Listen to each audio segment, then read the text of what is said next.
Yes, verses 21 to 22. Present your case, the Lord says. Bring forward your strong arguments, the King of Jacob says. Let them bring forth and declare to us what is going to take place. As for the former events, declare what they were, that we may consider them and know their outcome, or announce to us what is coming. Declare the things that are going to come afterward, that we may know that you are gods. Indeed, do good or evil, that we may look anxiously about us and fear together. Behold, you are of no account, and your work amounts to nothing. He who chooses you is an abomination. Mm-hmm. All right. And then verse 25, I have raised up one from the north, and he shall come, and from the rising of the sun shall he call upon my name, and he shall come upon the princes, upon mortar, and the potter treadeth clay. Now, in the times of Isaiah were some of the toughest times in Israel. And one of the biggest reasons why is because throughout this time of evil kings in Israel, one of the biggest things was their paganism. Mm-hmm. They'd just make any type of idol, start worshiping all these different nature gods. Well, yeah, they inanimate objects. They just start worshiping whatever and saying, "This is our God, bless you, bless you." And so God, through Isaiah, preached to the people of Israel and said, all right, let me have a contest between me and your gods. Mm-hmm. And he said, let's present evidence. So he basically brought them into a courthouse and said, hey, look, I'm the defendant. You're the prosecution or whatever. You're challenging me for my spot. Mm-hmm. So bring your case to me and let's settle this into the courthouse. So what he's saying is, bring forth and show us things that will happen. Show them the former things of what they be, and consider them to know the latter of the things to come, right? Mm-hmm. God basically is saying that in order for there to be a deity, in order for us to believe that someone is a God, there needs to be some sort of evidence. Mm-hmm. God is basically saying here, I am not going to present myself as your God without proving myself as your God. Yeah. And in doing so, what is the main thing that I can do to prove that I am God to you is that I can show you all the things from before, and I will tell you everything that's going to come, and I will make it happen. Yeah. So prophecy and prophecy fulfillment is the number one direct revelation. Revelation and evidence that God is indeed the one true God. Absolutely.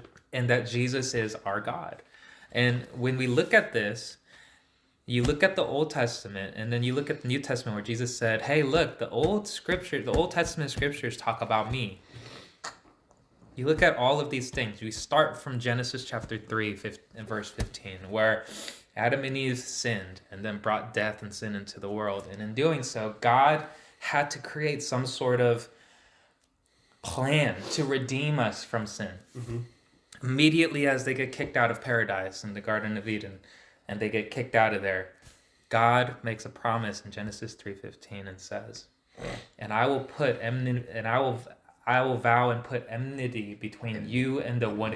Enmity between you and the woman. Yeah. As he's talking to the serpent, and I will bruise her heel, and she will crush your head. So interesting. And when you talk about that, that is saying that the seed of a woman. So from the very beginning of mankind, God prophesies about virgin birth. Seed of a woman, the son of a virgin, will crush the power of Satan. And what is the power of Satan? You explained it correctly by law. It's death, right? Mm-hmm. So the seed of a woman shall conquer death. Starts from Genesis 3:15. Yeah, that's right? So sick. And then you go fast forward, you see the things happen. You see Noah, 10 generations all the way to Noah, 10 generations all the way to Abraham, right? Abraham becomes the next object of God's prophecies. And God gives Abraham the promises that one, you will be the father of many nations. 2, you will have a son.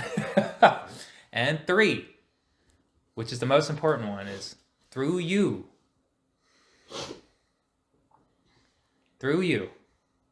all nations will be blessed.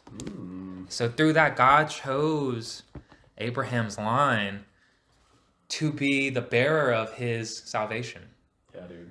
And it goes down. Then he becomes the God of Abraham. Then it goes to Isaac. Then it goes to Jacob. And Jacob then becomes Israel with his 12 sons and becomes a whole nation. And God chooses Israel to be the chosen nation. Not because they were special by any means, but because they were weak.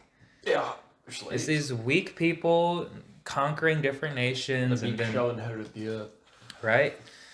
And through that, Israel, God chose Israel's son Judah to then be the Lion of Israel and bring forth salvation from the line of Judah. And through the line of Judah, you see David. And then God gives this exact prophecy to David and said, this is through you. Well, I have my dwelling place through Solomon, but also through you, salvation of the world will come. And through David's line comes royalty. And then royalty comes through David's line. But then there's a little hitch. And this is where it's crazy because God weaves his way through all of his prophecies to make sure every single one happens. God cursed the house of Jeconiah. If you look in Jeremiah was a prophet when Israel got sacked and there was a huge diaspora of Israel, of Judah, of the kingdom of Judah, because a huge diaspora. Yeah. What is that? So I'll explain that in just a second. Judah, if you look after Samuel, right? After 1st, 2nd Samuel, look at 1st, 2nd Kings and Chronicles. Judah and Israel then separate. There's kingdom of Judah, there's kingdom of Israel, right? Yeah, I've often wondered what the difference was exactly. So, the kingdom of Judah, Jeremiah was a prophet too. He was preaching to them in their end days, and Jeconiah was the last actual Judean king to sit on the throne. Right. But he did so many horrendous, terrible things. And therefore got cursed. And therefore God was like, you know what? Not only am I going to sack you and have Babylon and Persia come in to completely just take you guys as prisoners of war. But I'm also going to curse you and say, there from your bloodline shall never sit another man on the throne of David. Yeah. And then sacked. Diaspora means separated. All these people of Israel then just spread out throughout the world because they got captured, right? That's what they call a diaspora. That's cool. Yeah. Word. And it happened to the nation of Israel at least 2 or 3. Yeah, it happened to them minimum 3 times, even in modern day history, and they all came back because why? Not because they were special, but because they are God's chosen people, and God vowed to protect Israel, which is another fulfillment of prophecy in modern day and age. But when that happened, it wasn't through the line of Joseph that Jesus was born, but or through the line of Jeconiah and Solomon, but through the line, if you look in Luke chapter 3, it was the line of Mary. Yes. Another son, Nathan, and then it came all the way down to Mary, and Mary gave birth to Jesus, but then was adopted into the royal bloodline to sit on the throne of David through Joseph, right? So it's amazing loopholes that he went through. And it is cool. It is, even his birth, following the stars. You look at the times of Daniel, where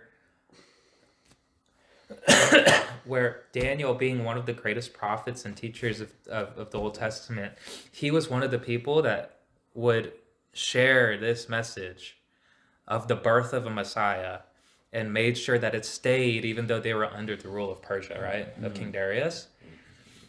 And he just kept talking about all this stuff. And through Isaiah, you see so many different prophecies about Jesus, where he's going to be born, Yeah. right? What situation it's going to be. The poor children that are going to be slaughtered looking for the Messiah and to be born, right? All of these prophecies are so specific, and the more specific a prophecy gets, the harder it is to fulfill. Yeah.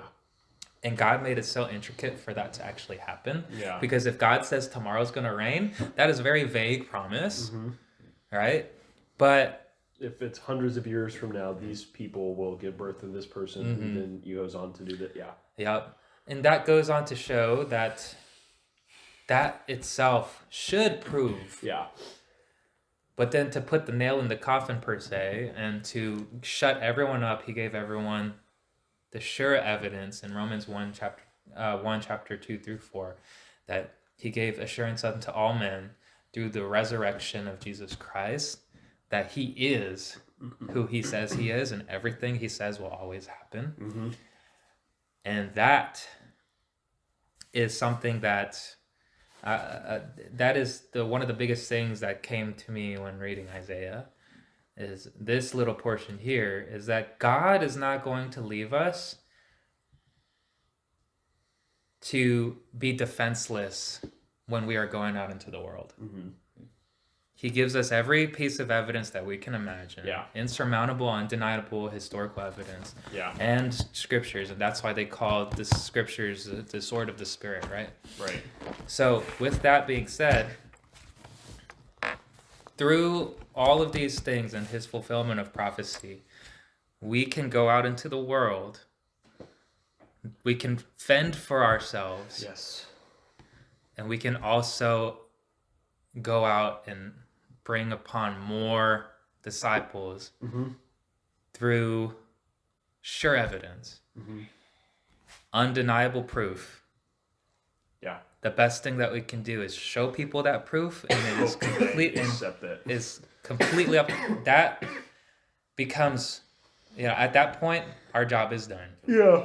It's up to them. So whether they believe it or not, our job is to be able to share this with other people. And at least plant a seed. You know, exactly. for sure, dude. And whether they don't listen the first time, maybe it'll click for them.